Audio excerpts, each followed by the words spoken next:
Hey, everybody. When Jon Kitna graduated from high school in Tacoma, Washington, he did not have one scholarship offer to play football in college. However, he believed that he could play at the next level and beyond. Kitna ended up at a small college in central Washington, and that led eventually to an amazing career in the NFL that lasted 16 seasons. Kitna's story is rooted in his faith. And now, as a high school football coach, he is changing the lives of the young men he leads on and off the field. He is the ultimate overcomer, beating the odds, and he shares his story of resilience and redemption in our conversation today. So let's get to it with Jon Kitna.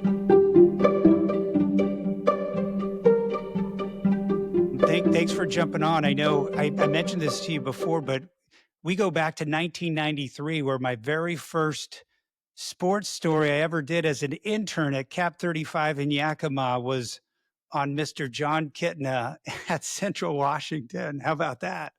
I remember those days. That was a good year.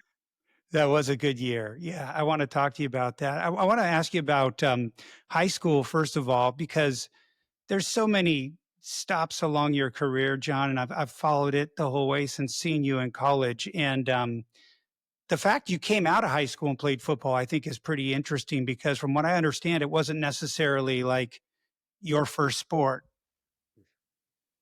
Yeah, definitely not. I didn't like football, to be honest. Yeah, I was a quarterback and you know, what I really only played football because my buddies played it. Um and I didn't know a lot about it. My parents were really into baseball and I loved baseball. Like loved it. Could have done it every day, twice a day. But in high school, I had Lawyer Malloy on our team, so I was handing the ball off to Lawyer Malloy a lot.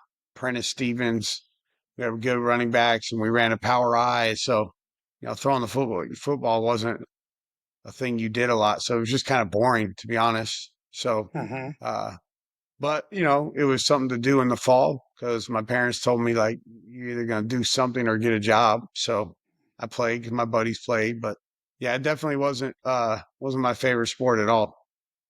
So then, what made you decide to go out for the Central football team? Because you didn't have scholars. It's not like you came out of high school with a bunch of scholarship offers for football, right? I didn't have a scholarship offers for any sport. And so, I thought I was pretty good at baseball and, that didn't happen. And so, Central came along late. Coach came over, watched us play a practice at basketball. They liked my best friend at receiver. And this is, I don't know, late February after the signing date for sure. And he invited us to come over there and really liked our host that we had, who was Eric Bowles, who was a Tacoma guy, Mhm. and he showed us a good time there, and so it was like, wow, this is pretty cool.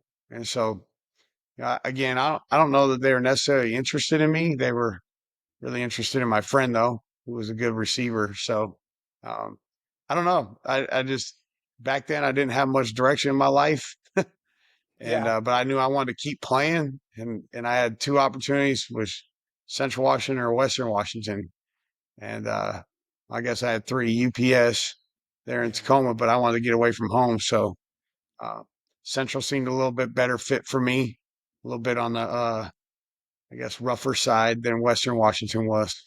Yeah. Yeah. Well, I mean, it certainly worked out, but I mean, you overcome the odds kind of every step of the way, and I really I want to understand how you did that. I mean, there's many facets to your story, but you show up at Central, and I think you said you were like the 12th string quarterback. I mean, there were a dozen guys, but somehow you quickly rose through the ranks there. So what were you doing that stood out to folks? Again, well, I think a lot of that's my upbringing. Um, my parents had me, they got married because they were pregnant with me, and they had me at 18 and 19 years old respectively, and they're super competitive people. My mom is the most competitive person I've ever known in my life. Um, they're very supportive, but their whole thing is if you're going to do anything, you're going to do it to the best of your ability.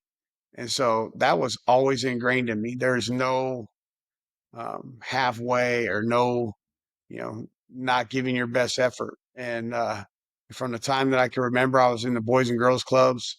I think I was 6, 7 years old, the Boys and Girls Clubs. My parents were working, they were young. And so that's where you went after school and you were there till they picked you up. And then you were there all summer. So, if you're in a Boys and Girls Club in Tacoma, um, it's a very competitive area. Nobody gives you anything, but you're just Right. always playing some sport or some activity to compete in. And like I said, I get accused by my friends, even now at 52 years old, that I'm a sore loser. And, I don't know that you can give me a better compliment than to Yeah. be a sore loser because, I just feel like if you're competing in there, keeping scored, and you should try your best to win. But so anyhow, like going off to Central and not being on scholarship, I just, pretty naive. If I was honest, just like, all right, well, but, I'm going, I'm going to do it. And, I still have a dream of being a professional athlete and I'm going to chase that. And then when I got there, it's just I had right people put in my life at the right time. And Mm, even though I didn't know Jesus Christ at the time, mm, that didn't come until October of 1993, 2 years later. But just the right people at the right time. I talked to you about our visit there, and Eric Bowles was our host, and he was a senior when we were freshmen, and he just took me under his wing. And day 3, I remember I was going to quit football. I mean, I'm the 12th string quarterback. Obviously, when you're 12th string, you're not getting any reps. The quarterback coach, the offensive coordinator, Greg Olson, he didn't seem to have an affinity towards me, which I get now. I showed up with 3 earrings in my ear, a flat top, and, mm. just really, really rough around the edges in terms of attitude and everything. And he had some guys that were pretty good ahead of us at the top of the chart. But I'm getting ready to quit. 3 days in, I called my dad. I said, "Yeah, I don't think this is for me." And my dad was like, "Look, son, I support you, whatever you want to do." And I went, literally had a talk with Eric Bowles. Said, "Hey, man, I'm gonna quit playing football." He said, "No, don't do that." He said, "You're gonna be just fine." And I believed him. He said, "You're gonna be fine. It's all gonna work out. You're competitive. It's gonna." And literally 2 weeks later, I was the third string quarterback, Uh-huh. and I still redshirted, but part of that was attrition. Guys were quitting, and Yeah. part of that was just getting an opportunity to kind of play. And again, I wasn't very good, but I was competitive and I was smart. And again, go back to my mom.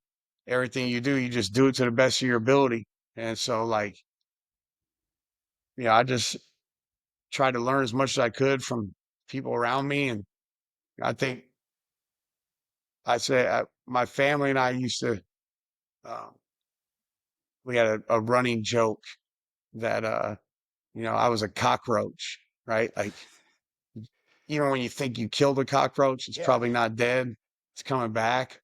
And that's kind of, how my career has been. And it's just really about sticking to it, keeping the main thing, and always being as competitive as you can be in everything, trying to get the most out of all that you've been given. And so that's a little bit of a synopsis of, kind of how I made it. But I just had right people in my life. God put right people in my life. Eric Bowles, James Mitchell, Daryl Clark, these guys were all seniors. And then Greg Olson being my offensive coordinator and quarterback coach my first 3 years.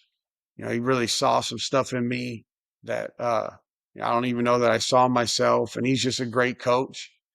Really taught me how to play the game, the fundamentals of the game, how to see the game.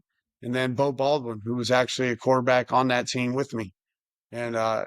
he graduated, he came back and coached my senior year. And I just think without those 3 guys, I don't think I would have kept playing football. They were just very instrumental at different parts in that journey. Yeah, what a key crossroads for you at that moment, right? I mean, you didn't have faith in your life at that point. Obviously, it's a huge part of your life now, but I mean, the right people were there, and we have these crossroads, right? These decision points, and whether you knew it or not, it feels like God was certainly having people talk to you and send you in a direction at a key time. Yeah, for sure. I mean, just think that even though again I didn't have any clue who God was or Jesus was or the Holy Spirit, no clue. But just looking back on it now, I just see, like you said, those people that were put in my life, even my high school basketball coach, who John McCrossan, who really taught me the difference between being a leader and an influencer, and the difference that makes, and the things that he really. We used to spend hours on the phone just talking, even after I left and went off to college, and I was young in my career. We spent time and time again just talking about leadership abilities and how to lead others. I think about my high school math teacher, Miss Kisman, who, really set me on that path of, you're really good at math. You're really Mhm. good at math. And I think you would really enjoy um, being a math teacher, and being able to impact others. And, just those little conversations, but having those people, having the bedrock of my parents, and, just the things that they brought my brother and I up to be. uh, Yeah, I don't need to look anywhere else to see what hard work does than to look to my parents, and just like I said, stick to itiveness, probably persistence. Mhm. That's my parents, and so I just had the right people at the right times up, all the way through college. So So when you wrap, so the college career, by the way, for those that don't know, Central Washington University, which I think at that time was it D3, which is basically as small a division as you can get. What was it? Was it D? What was NAIA it ranked? even Oh, smaller. NAIA, which is basically the Yeah, smallest you can get for there was college NAIA size. division. There's NAIA Division One and NAIA Division Two. We were Division Two. It's the smallest form of Small. football you can get. Yeah. There was no scholarships at that time. We showed up, literally, you showed up, you got a half a gray shirt and a jock strap. That's all you got. Um, and I tease all the time about being a 12 string quarterback. It's not like they had a roster or depth chart, but, at Central, they didn't have graduate assistants and, all that stuff. And so Coach Olson shows up with a bag of footballs and he starts handing them out. He gives one to Ken Stradley, he gives one to Bo Baldwin, and he's going down the line. And he got to me, he had ran out of footballs, you know? And so the 11 guys ahead of me got a football and I didn't get one. That's how I say I was a 12 string quarterback. And so that's the school I was at. And I Yeah. mean, we literally had one VCR in our whole football program to try to watch tape. And that wasn't very good. If you're in the VCR era, you remember what that was like squiggly lines through it, and you got to fix the tracking. And there was games that we go into games and we had no film of watching our opponent. We didn't know. Or, you know, we go to play in Texas after Thanksgiving, we're going to go play there in the playoffs. And we couldn't even practice during the week because we had a blizzard at that time, and couldn't get on the field. There's no indoor, you know, Right. but you don't know any better. You just go. And we traveled, and we take 11, 12-hour bus rides, um, to get to places. If you were going to play anywhere that was within 5 hours, you traveled on game day. So, you got a 1 o'clock game. We're leaving at 6 in the morning, show up around 11:30, and, Yeah. get off the bus and stretch it out, roll your neck and get ready to go. And it was really for the love of the game. And you go on the road, you got four guys to a room, and somebody sleeping on the floor, somebody sleeping on the couch. They had a map of every uh, you know, all you can eat place along the I-5 corridor and the I-90 corridor. So that's where you ate. But you didn't know any better. When you Right. don't know any better, man, it's just you love your teammates and you love the game. And I think that's always stuck with me, is like, it really doesn't matter what level you're at. And I always tell my players, even now, play the game as long as you can, because you never know what the game will do for you. It doesn't mean you'll make it to the NFL or anything like that, but there's so much to be learned in the game when it's coached the right way and handled the right way. And I reap the benefits of those things in my own life. And like you said, Central was the smallest form of college football there was, but it was some of my fondest memories. Yeah, God, that is awesome, man. I mean, that story right there is just what this podcast is all about, is paying your dues and like understanding where people came from. And I mean, I realize it's just part of your story, but it's such a key part that hopefully people can learn from. Because here's a guy that played 16 years in the NFL. We'll get to that part, but that was a dream at this point, right? I mean, and so just to wrap up Central, you guys end up winning the NAIA national championship, which is pretty awesome. So you do as much as you can there your senior year, and then what do you? I mean, you mentioned thinking about playing pro at some point. Was that even was that a 1% possibility in your mind when you're wrapping up your senior year? Again, I think uh, one of my great attributes is I have they talk about people that are glass half full, glass half empty people. I'm a glass like the water is overflowing the cup all the time. That's kind of how I view life. And so, like, even in college, Central Washington, NAIA, like, I just believed I was going to the league. And I knew it was going to happen. And fortunately for me, Eric Bowles, the guy I was talking about, that was a senior when I was a freshman, he made it in the league for a few years. Yeah. So there was like, well, there's an example. Like, it can happen. And that's all I'm kind of like the guy from Dumb and Dumber, right? Like, uh, you know, so you're saying there's a chance, Yeah. and that's kind of me. Like, all I need to know Yeah. is there a chance? And so yeah, I don't know that where my mind was at. I just like, okay, I'm gonna enjoy playing. I know that if I do well, I'd watched all the quarterbacks coming out the last 2 years. I'd done a study on them. They're roughly the average height was 6'3.5" or so, and they were 225 pounds. And at the time I was 6'3", 217, 218 pounds. And so I felt like, I'd done the things, to get myself in that realm. But I don't think I understood how the scouting world worked or anything like that. And so, you said we won a national championship. It's the actual trivia question. When was the last tie in college football? It was the national championship game. We tied it 21-21 with Findlay, Ohio, Hmm. oddly enough, where I live in Ohio now. We tied 21-21. They didn't have an overtime thing for NAI at that time or anything like that. So, but yeah, football was over in December. And I thought, okay, I got a chance. Maybe they'll invite me to the combine or whatever. We had a guy on our team that got invited to the combine, Malik Roberson, who had transferred in from Washington State. So I thought maybe I'd get invited, but I didn't.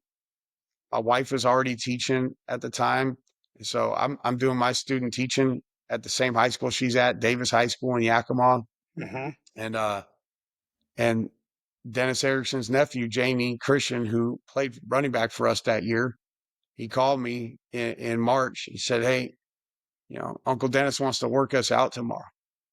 You want to do that?" I'm like, "Heck yeah, I want to do that." So loaded up the Ford Escort, drove over to Ellensburg, picked Jamie up, drove over to Seattle, 3 hours. And we sat down with Coach Erickson. He's like, "Hey, it's the University of Washington's senior testing day, pro day. And, you know, all the scouts in the NFL are there. So I've invited them to come over and test you guys because they're not going to drive over to Ellensburg to test you, but they should want to come over here and test you." So he's like, "Go downstairs. They'll be, again, this is before all the like internet and cell phones, like Right. none of that Right. exists." So he's like, "Just go downstairs. They'll probably be over here pretty soon." We went downstairs and we're just hanging out in the locker room. We're there for a couple hours and nobody's there. And Erickson comes downstairs uh, with the running back coach, and I think he felt bad, like we had driven all the way over there. He's like, I don't know where these guys are at, so let's just go out. I'll work you guys out ourselves. So we go out there, we run a 40. We're getting ready to run another one. He's like, "That's enough. Jamie, you go over there work with running back coach John. Come work with me." we have no receivers. It's me and Coach Erickson and his son Bryce. His son Bryce is 13 years old. And he would just tell Bryce, all right, hey, stand at 10 yards. All right, move over here at 15 yards. Hey, go down there at 50 yards. Go. And we start throwing. And I'm telling you, to this day, I've never thrown a football better. You know, Wow. I'm in Perfect. front of the head coach of the Seattle Seahawks, one of 30 coaches at the time, head coach at that time. And I don't think I've ever thrown the football better than that day. I couldn't miss. And it started out and it was, you know, all right, 5, 10, 15. It turns into an hour-long throwing session. And about 45 minutes in, Randy Mueller comes downstairs. He's the general manager at the time. And so now we're kind of, yucking it up a little bit. And then Jacksonville shows up. You see, Jacksonville pulls up and Randy says, you're not working out for them. You're not working out. You're Interesting. done. Yeah. And and so again, it was just the right people at the right time. Okay. You get to work out. Again. You could add all 32 scouts from the NFL come in, but you get a chance to work out, private workout for the head coach of the Seahawks. Yeah. It's just unheard of. And it went fantastic. And so they Right brought me back people. a couple weeks later and worked out again. And it wasn't as good as that day, but I think Coach Erickson was kind of sold on it. I don't know that any of his other coaches were, but the head coach was. Yeah, so they end up as an undrafted free agent, right? They sign you after the draft, and so the draft comes and goes. They sign you. Another key, just like as you said, another key moment, crossroads where key people in your life, and you get signed to the Seahawks on the practice squad. At this point, you did touch on it in '93. You became a Christian. You have your faith as your foundation in your life at this point. What did that do for you on this journey?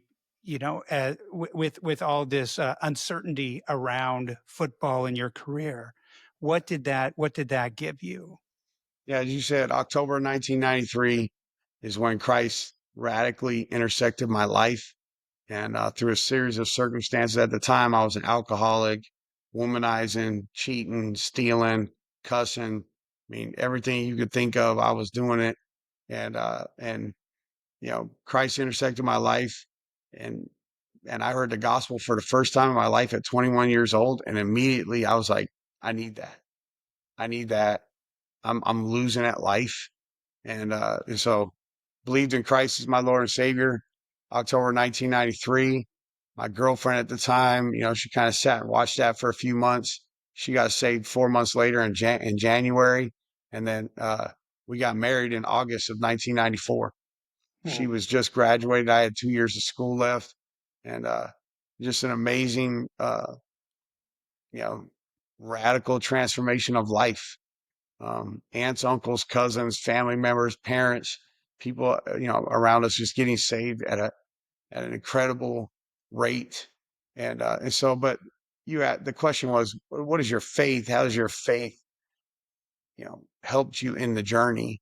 Hmm. And especially in the NFL journey, you know, my faith, my walk with Christ is what kept things in the proper perspective.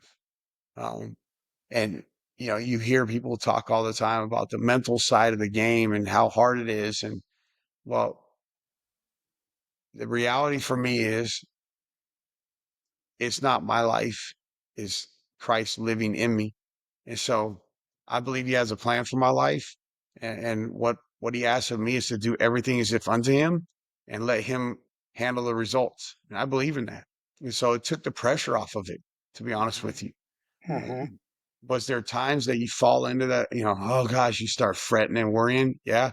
But that's why I had a great group of people around me to get me refocused on the fact that Christ has a plan for your life. Do everything as if unto him and let him handle the results. And that's just a constant theme for my life. And I think, very freeing. It frees you up to be the best person you can be. You're not worried about the results. It's almost like a superpower or a competitive advantage. I mean, you don't. That's not why you have your faith, but I think combined with your gritty, competitive nature, that's a very powerful combination. to pursue life with. Yeah, I think, a lot of people now, it's a very popular thing in the sports world, sports psychology of, staying in the moment, staying neutral, you know, playing what's right in front of you. The most important thing is the next thing, right? That's all Mhm, biblical. None of that mhm, is new. It's all biblical. Christ said, you know, hey, we're to pursue him wholly. Don't worry about yesterday. Don't think about tomorrow. Just pursue me right here in this moment. He said, my word is a lamp unto your feet. And they were talking about a Jewish lamp back in the day. A Jewish lamp lit one step at a time. That's really what he's saying. Walk mhm. with me one step at a time. Don't worry about anything to the left. Don't turn left or right. Just keep your focus here. And that's really, people pay millions of dollars for that nowadays, but that's all biblical. And, you know, do I think any of us get it perfect? No. Do I think I got it perfect? No. But I think that's one of the reasons I got to stay in the league for 16 years with the ups and downs. And, you're constantly, when you're an undrafted guy, they're constantly trying to replace you. But there's a lot to be gained in my walk. But more than that, just again, going to Seattle, talk about the people being placed in your life. I got to be around Eugene Robinson for a little bit before he Mhm. went to Green Bay, get to know him. And then Carl Payne is the chaplain in Seattle. And he's unbelievable at teaching apologetics and discipleship. And, just really getting to dive in and learn the word at a deep level with Carl for 5 years.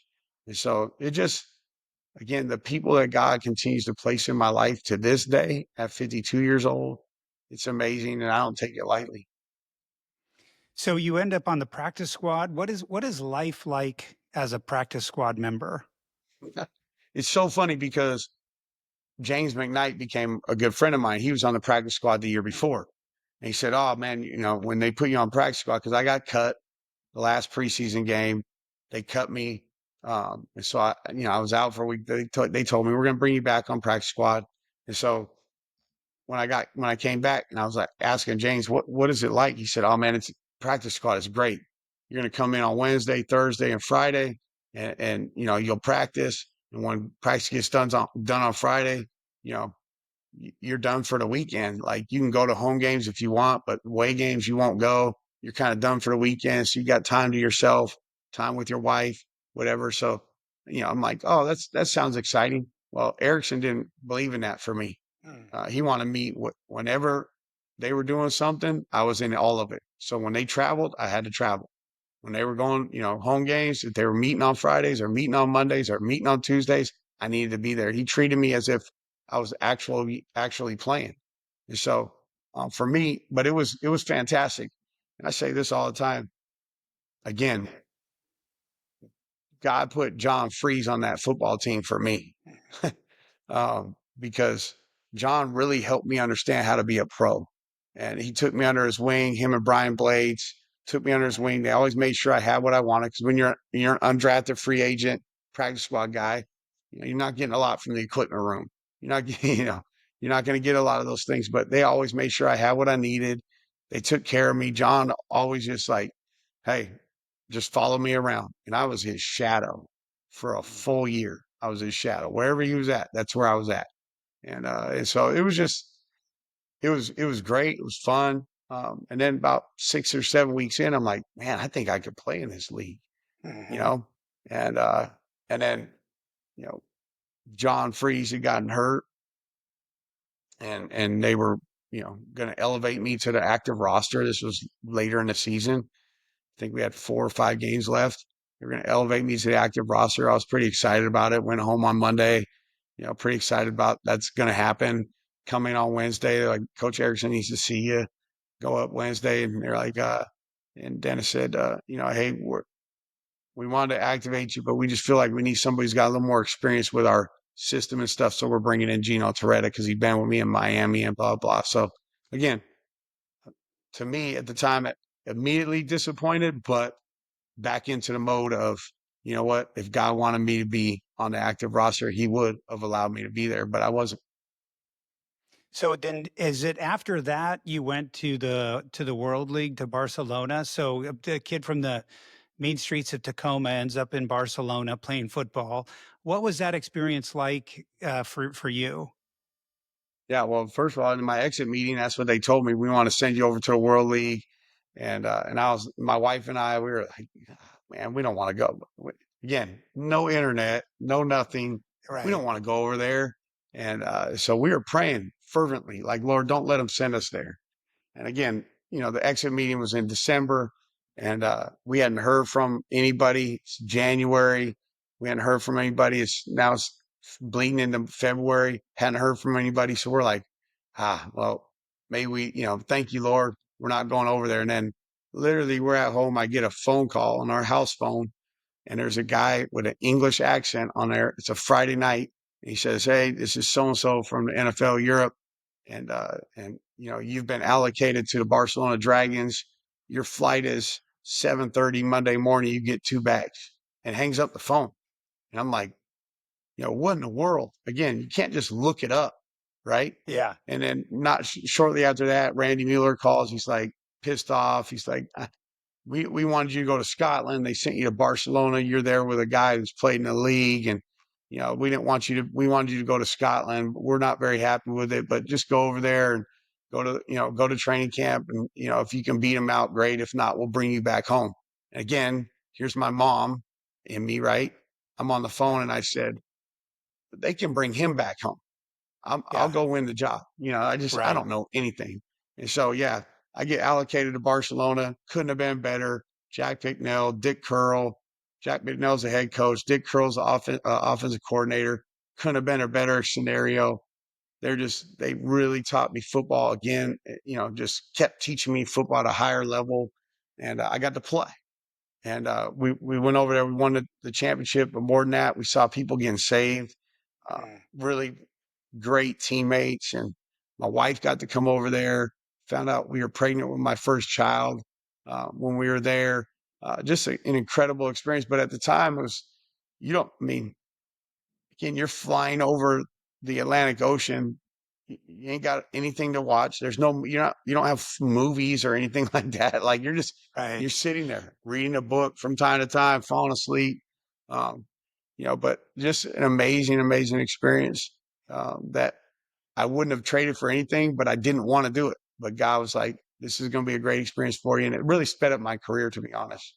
Yeah. What did it do for your confidence as a player? Yeah. Well, I don't know that it did anything for my confidence. You Again, had I was enough pretty confidence naive. already? Yeah. Yeah. I was, again, my Eric Bowles says my confidence belies my talent level, right? Like, you know, uh, again, that's my mom in me. But what it did is it just sped my career up because I went over there. We won a championship. I was the World Bowl MVP, and now the Seahawks can't put me on practice squad again because now somebody can sign me, and now people Right. know about me. And so it sped things up. But then what it did was when I came back, we had 5 preseason games that year in Seattle, and we Mm. played in the Hall of Fame game, and I got to play a lot. We had signed Warren Moon, we had John Freeze, and and myself, and I got to play a lot in those preseason games because those guys weren't going to play, and I loved it. And that of the 5 games of the 5 preseason games, and the three of the 5 that I played in, uh, I didn't throw an incomplete. I was just like in mid season form, and so Hmm. Right. it was a great time. I think I was like 42 for 51 for the preseason. Just yeah, pretty fun time. Like you said, I don't know that it really did much for my confidence, but I just felt like it helped me play better. So it set you up and you eventually become a starter, with the Seahawks, your hometown team. And but that has its ups and downs, right? I mean it feels like in understanding your story, you're always feel like there's somebody behind you. There's always somebody there. So play that out a little bit. How do you describe your time in Seattle as the starter? Yeah, I think my time in Seattle was it was a blessing, and there was a lot that I wish would have been different at the time. But again, just really understanding the story is significant. Yeah, I'm on practice squad the first year. The second year after the World League, I get to start the second to last season of game, or a second to last game of the season when we're in Oakland, and played well in the second half. We ended up winning the game. That was Warren Moon, but he wasn't sure if he was retiring or not. He Mhm. had an unbelievable Pro Bowl year. He just lit the league on fire that year. And then he wasn't sure if he was retiring. It kind of went down to the last second. He came back for that third year, and then with 6 games to go in the year, we were kind of basically almost out of it, not mathematically eliminated, but almost out of it. So they put me in to be a start, to start some games at the end of the year, just kind of looking for a spark, Dennis said. And things went pretty well. And then we played the Jets. And they had Vinny Testaverde was the quarterback, and Bill Parcells was their head coach. And we got them. It's 4th and 5 or 4th and 6 from the 6-yard line, 4th and goal, Yes. and they run a quarterback sneak, and Vinny Testaverde is short, but they called him in. And it was I what Brad, it remember. was kind of the teetering play that brought back instant replay. But Mhm. the effect of that was, if we had won that game, we would have made the playoffs. Mhm. Well, we didn't win that game because of that call. We didn't win that game. And then the whole staff gets fired, and they bring Holmgren in. And I was excited to play for Holmgren. I loved playing for Erickson, but I was excited to play for Holmgren. I saw all the stuff, and seeing Green Bay, and so I was really, really excited to play for him. Um, but for the first time in my life, I was looking at a man as if he was the one that was going to elevate my career and validate me as a quarterback. And then that really was a, a pretty negative thing for me for a long time. And it was something that took me years to get over, and to get reset to making sure that Christ was the ultimate authority in my life. And, those last couple of years in Seattle was tough. They were trying to fix the salary cap, and new ownership had taken over, and a lot of guys were, that roster was getting turned over. It's just kind of the nature of the beast. And, it was a tough couple of years, but I wouldn't have traded it for anything.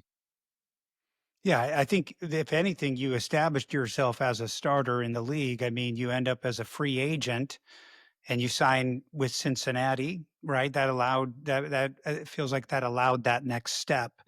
So it wasn't in Seattle, but you go to Cincinnati as a starter. What was your time like? So shortly thereafter, they draft Carson Palmer, but so here's another situation where you're proving yourself, but it it did set you up. I mean, you end up starting like 126 games over this great career. So I don't want to lose the fact that you've established yourself as a starter along the way. Yeah, I mean, again, NAIA kid. I remember my first practice with the Seahawks, first mini camp practice, and they asked John Clayton on TV afterwards, because I was the local kid. They asked him on whatever King 5 News, like, oh, what shot does Jon Kitna have to make the team? And he laughed. He out loud laughed. He said he's got 0% chance of making this team. But since Dennis Erickson likes him, I'll give him a 1% chance. Again, Yeah. like, oh, so you're saying there's a chance. Like, you're not supposed to be there. But again, the opportunities that God continues to put in front of me to not only play, but be competitive and be impactful in the league was great. And then Bob Bratkowski was the coordinator in Seattle. My first 3 years was in Cincinnati, and they signed me, and that was some pretty dark times in Cincinnati. They were struggling as an organization for the last Mm. dozen years, since the 1988 Super Bowl, really. And they were kind of scrapping around, but I got to be there for that kind of that change, and I got to meet Dick LeBeau and be a part of a ministry that grew. When I showed up, we had 2 people in our whole Bible study, me and Tom Carter, and our chaplain. That ministry grew to 12 to 15 guys and their wives, and so that was fantastic. But and then they drafted Carson Palmer #1 overall in 2003. And to Marvin's credit, he still had me be the starter.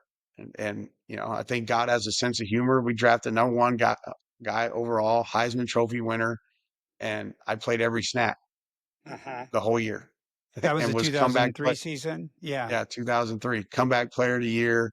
Um, but in February, Marvin called me to his office and he said, "Hey, he's kind of struggling almost to like say it."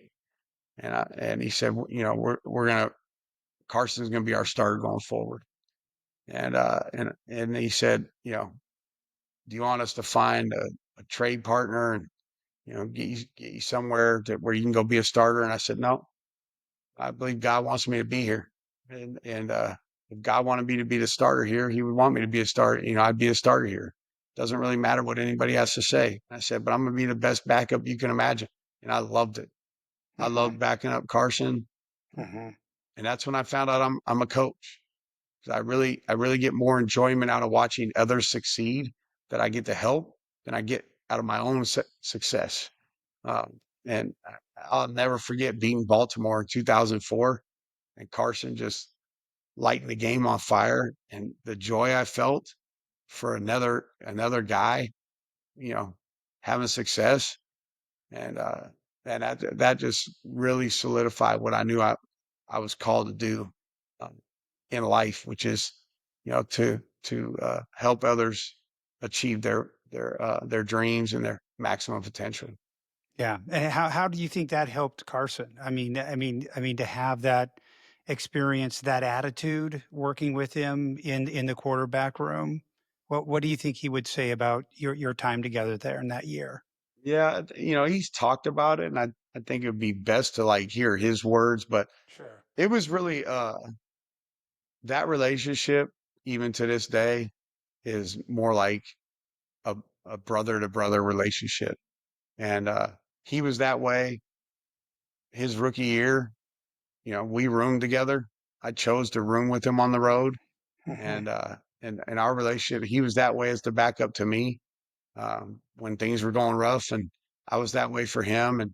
And to this day, I think we would both say that we'll do anything for each other and in our families. That's just one of those relationships that's complete God thing, because that love that you have for somebody that you're quote unquote competing against is rare.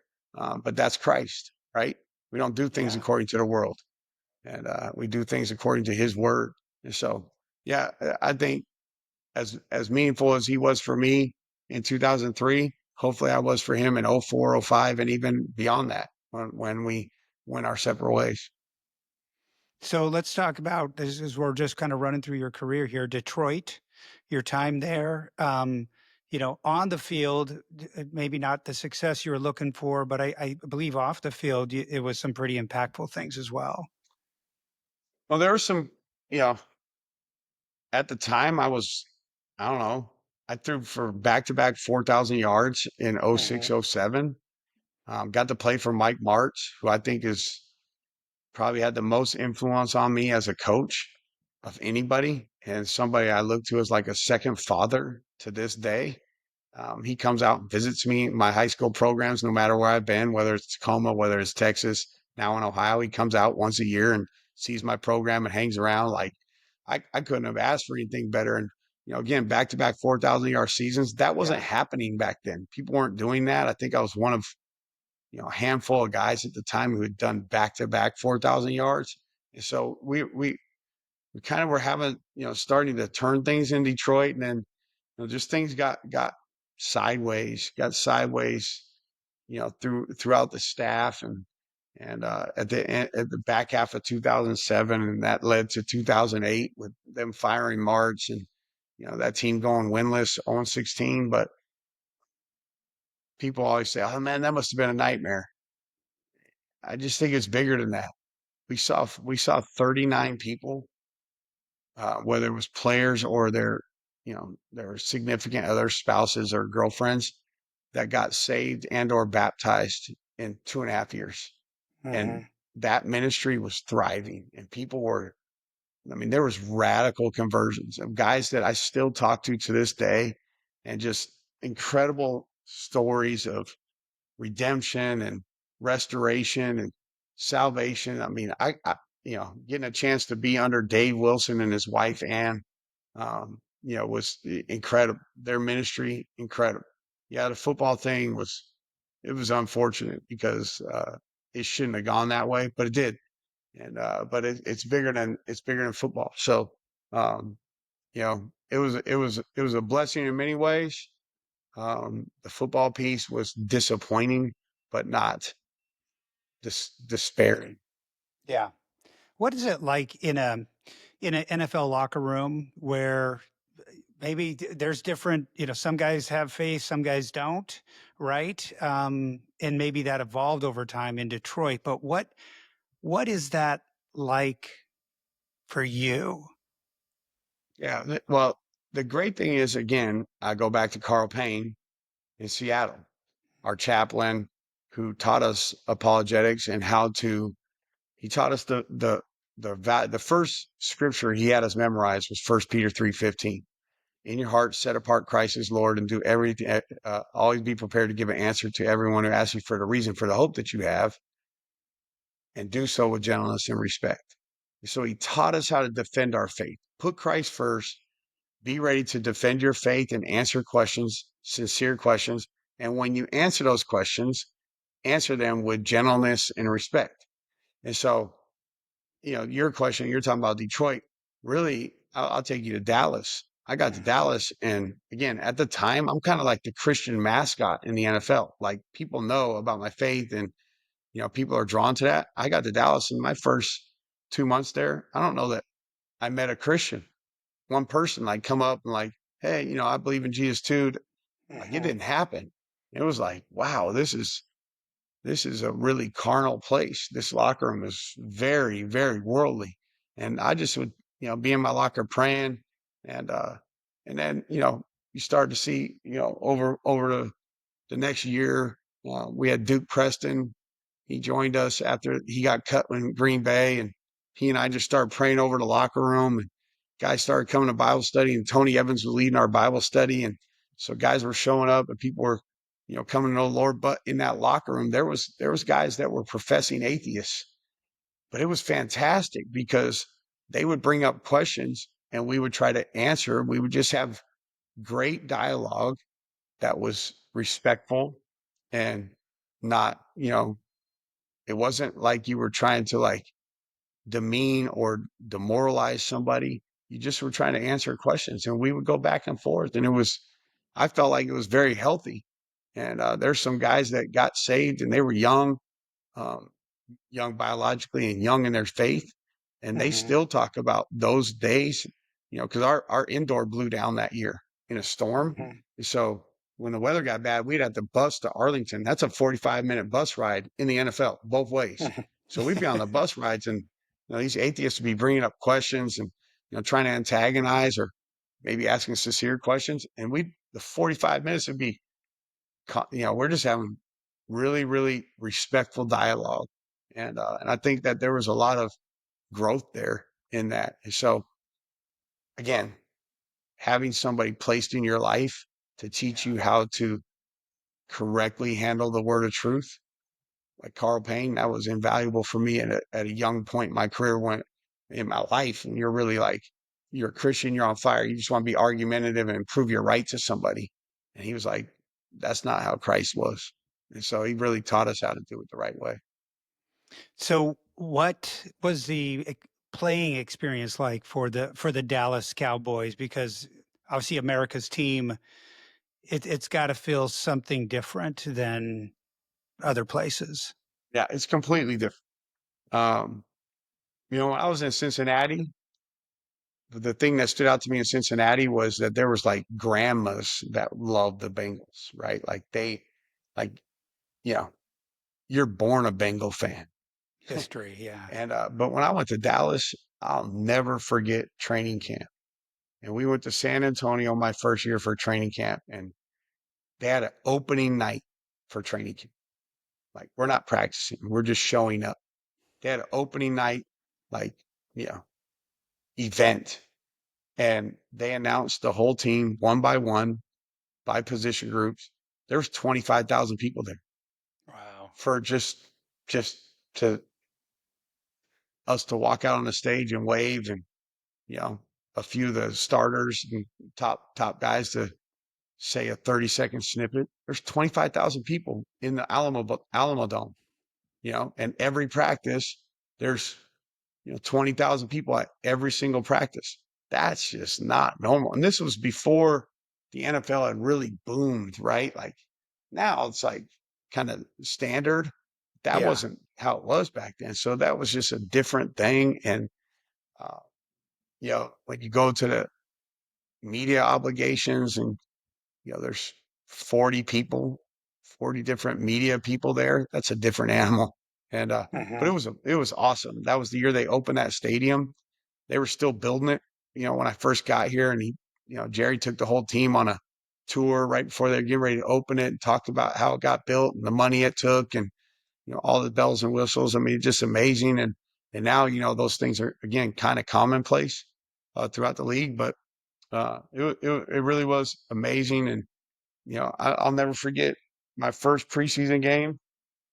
I believe we were playing Tampa Bay in Tampa, and I got in the huddle and I'm with the backups. So I'm all second string guys. And I'm looking around the huddle. I'm like, this is the most talent I've ever been around. And I'm in the second huddle.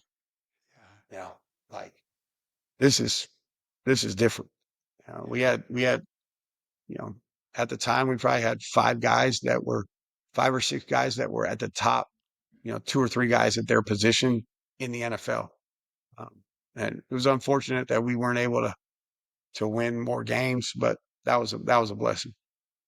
How did you change as a quarterback, as a person over those 16 years, or did you? How did you evolve? I mean, obviously, you know, anytime, doesn't matter what you do, you gain more experience, you learn things, and you just become better at your craft. But I think, um, I just became a better leader in, understanding servant leadership, and you know, taking people under your wing and noticing when somebody, um, just needs a kind word or an ear to listen, or you know, just some encouragement, because people think like, oh, you know, you can get caught up thinking that, oh, you're in the NFL, everything's great. These guys are dealing with real stuff. And so it's an up and down world. And you know, there's 10 or 12 guys on the team every year that they're kind of untouchable. Everybody else, you're replaceable. Your job's on the line every Sunday. And so, just being a better servant leader, I think, was what made me a better quarterback, made me valuable to teams, because they knew that, that I would be somebody, whether I was the backup or the starter, they were going to get the best of me no matter what. I wasn't going to be a guy who pouted or, you know, was discontent in the locker room, and I could really galvanize people. And so I think I learned that. Um, I say this all the time, getting to be with Coach Martz in 2006, 2007 in Detroit. That was year 11 and 12 for me in the NFL. I learned more about the fundamentals of quarterbacking, from a footwork standpoint, and how to use your eyes. And then from a schematic standpoint, I learned more in those 2 years than I learned the rest of my career. I Hmm. mean, it was a master class in football. And I just, you know, that really, I felt like I was my best year 11, 12, 13, 14, 15, 16 than I was in my first 10 years because of my time with Marks. It feels like you've had this fearless pursuit along the way. Whatever the challenge is, you're up for it. How do you think fear holds people back, whether it's football, whether it's everyday life? That's such a great question, because I think fear is a, you know, it's a relative term, right? Um, some people are, you know, deathly afraid of spiders, and some people not. Some people, you know, if they saw a snake, they would go crazy. Some people can't. I can't. I'm not one that's going to go on roller coasters or anything like that. Just it's not worth my, you know, what it causes me inside, right, internally. But Yeah. I just think that, so often we're fearful of things of the unknown. And that's why I talked, how did you get to stay in the NFL for 16 years? How did Jason Garrett know he could bring you back after you've been retired for 2 years and trust you, right? Like I feel like it's because when you don't operate in what's behind you and what might be in front of you, you're able to eliminate fear because it's just what's right here in front of you. And if it's just right here in front of me, all I got to do is, hey, I got to make a good decision, have my best effort at whatever I'm doing right now. Well, that starts to eliminate fear and it simplifies life, right? And my daughter and son-in-law, they found out they're pregnant. They're gonna I'm gonna have my first grandbaby in November. And my Congrats. son-in-law is, 23 years old and he's asking questions and he's like, yeah, you know, books and reading books and listening to podcasts and all stuff because he's nervous about being a dad. I'm just like, he's asking us, well, how did you guys? I said, I don't know. We didn't know anything. We just went one step at a time. And the baby was there. You just figure it out that day. And right at the end of the day, evaluate what can I do better? All right, I'll get better. And I think that's where, as a believer, when you truly understand God's word, and he says, pursue the righteousness of God and just just do your best today. It starts to eliminate fear Hmm. because really, what do we have to fear? Death, failure? Well, those are inevitable. So why fear them? Embrace them. So That's great, man. That's great stuff. And I'm sure you talk about that with your players. I mean, you went into high school football coaching back at Lincoln and Texas. The only place you haven't coached is Detroit. It's all your football places. But you're in Ohio coaching football now. You've been coaching football like 14 years, I think you said. How rewarding is that to you? it's unbelievable. I mean, I have a picture in our locker room. Somebody had taken a picture uh, when I was in Texas at Waxahachie. They'd taken a picture of me and a kid. We were standing at the goal line at the end of practice. We practice at night. And so the lights are on. And this was in training camp. And I'm standing nose to nose with this kid. And he's still in his pads, helmet down on his side. And, uh, and he's explaining to me how, coach, I'm struggling with suicidal thoughts. Mm, And if it wasn't for my little brother, I think I would kill myself. Right. I would mm, already killed myself. And he's just pouring his heart out. And again, it's 10:30, 11 o'clock at night now. And long day.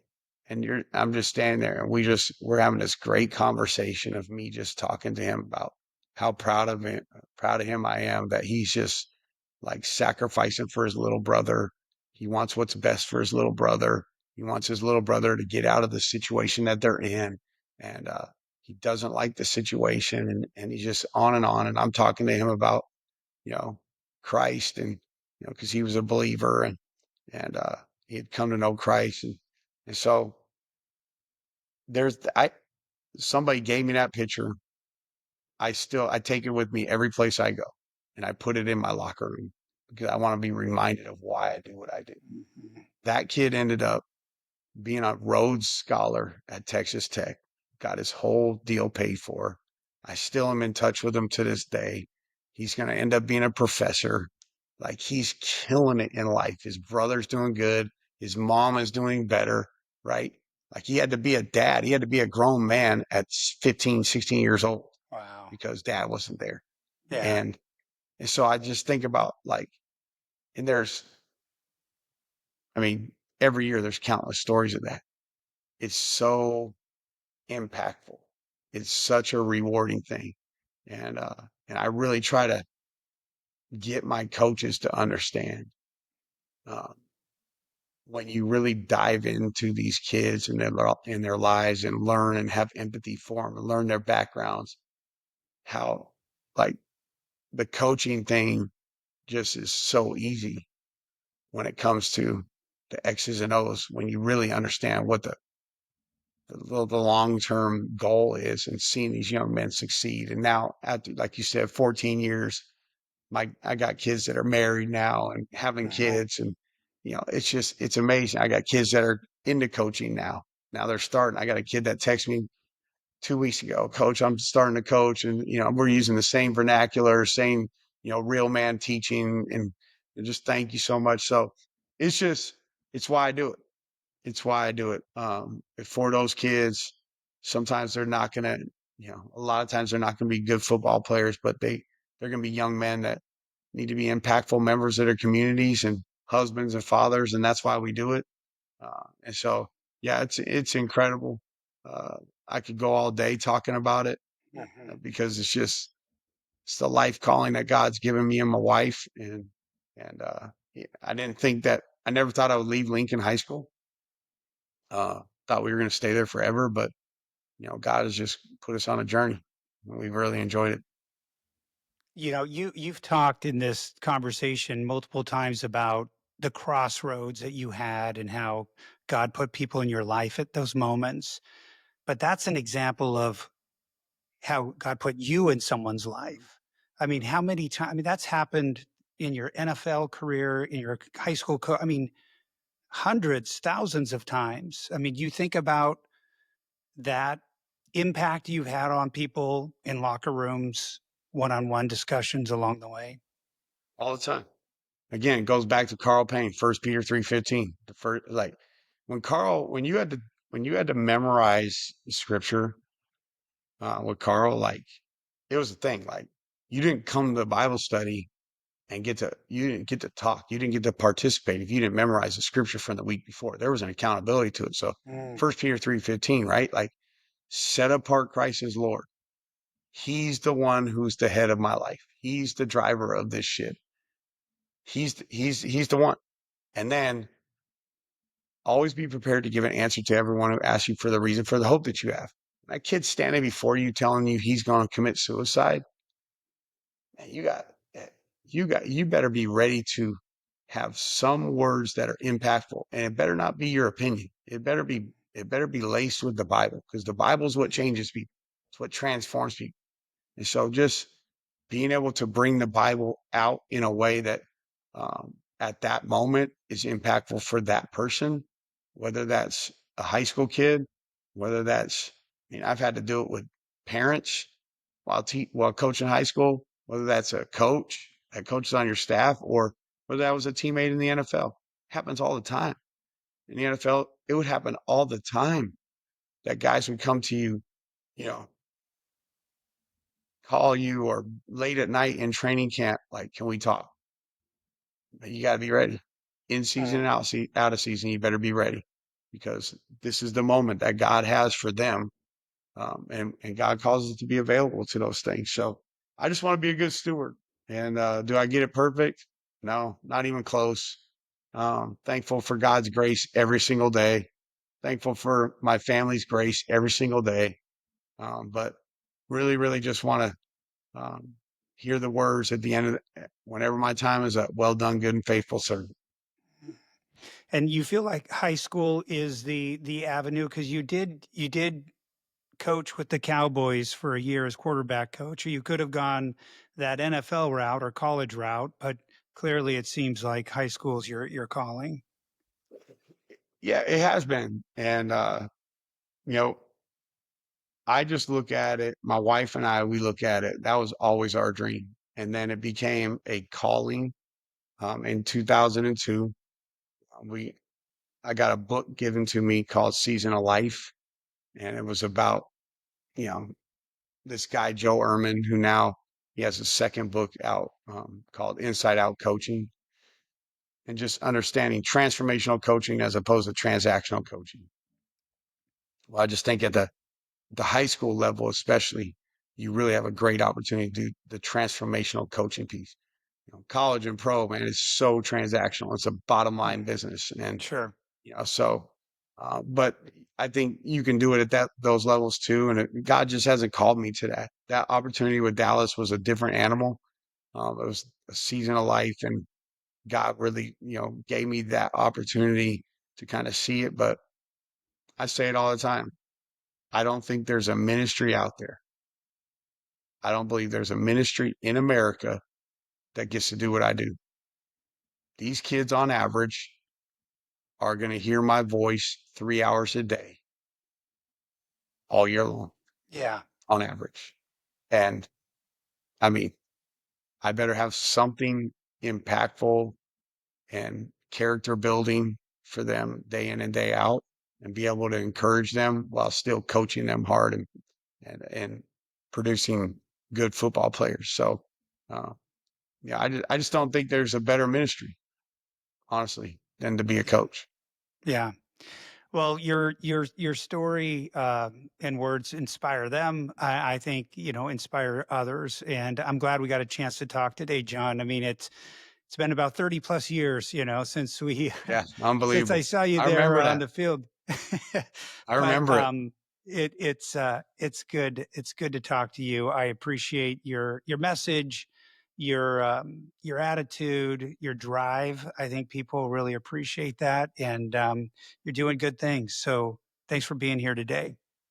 Well, man, thanks for having me on, first of all, and thanks for what you're doing with your podcast and the people you're reaching and encouraging and challenging in their walks. And I'm glad we got to reconnect 30 years later. All right. Thanks, John. Thank you.